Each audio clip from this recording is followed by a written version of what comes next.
A Peabody Award goes to the Virginia Tech shootings, the first 48 hours. The news staff of WSLS-TV in Roanoke, Virginia, covered the worst mass shooting in U.S. history, demonstrating knowledge of their community, mastery of their craft, and remarkable, much-needed calm. They are very busy at Montgomery Regional this afternoon. I'm told that Montgomery Regional, Pulaski's Hospital, and then Lewis Gale Medical Center, they have basically enacted what they call their disaster plan to deal with the number of patients that they have coming in there. So that's 17 students being treated right now at Montgomery Regional Hospital. We told you a little bit earlier, 4 patients were taken to the New River Valley Medical Center in Radford, and a total of 3 patients have been brought to Roanoke Memorial in Roanoke. Now what I'm going to do is I'm going to work between now and the next few minutes to find out if we're talking 17 total or 17 plus 7. So those 7 may be a part of that 17, so I'll work to get those numbers, but at least 17 people here being treated. Accepting the Peabody is news anchor and managing editor John Carlin.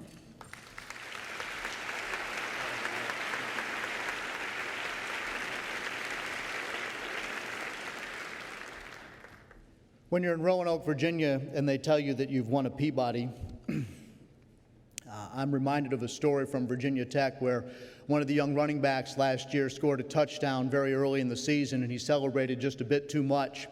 And when he got back to the bench, Coach Frank Beamer said to him, "Son, you got to act like you've been in the end zone before." And he looked at him and said, "But Coach, I've never been in the end zone before." And when you're in the 68th market and you realize you've won a Peabody, that's kind of how we feel. We're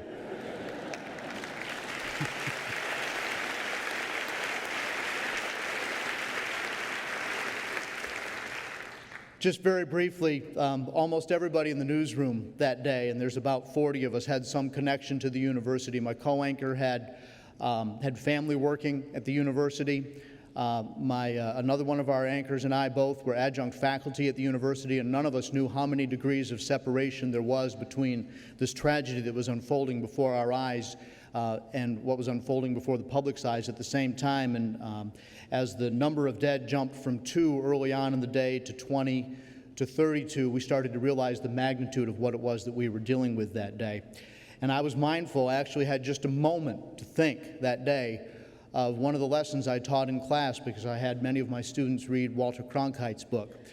And he talked about when he had to announce that JFK had been killed, and just for an instant I thought, oh my God, this is what Walter Cronkite was going through, and we're doing it right here, right now, this instant. We had a unique set of circumstances that day because of bad weather. There was no electronic signal getting out, and one of our reporters was trapped inside the police lines, had the first exclusive video, and flagged down some kid on a bicycle who took the tape to our photographer at McDonald's or Burger King, I forget, who then drove it to our bureau, and that's when we got our first video on the air, and that's when we were able to start sharing this story with the world, eventually on CNN and MSNBC as well.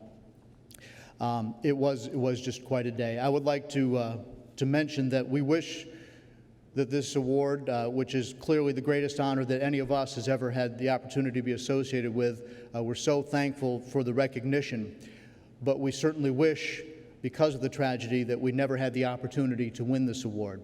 So on behalf of the staff of WSLS Television and in honor of the 32 innocent victims who lost their lives on that day at Virginia Tech, we accept this Peabody. Thank you very much.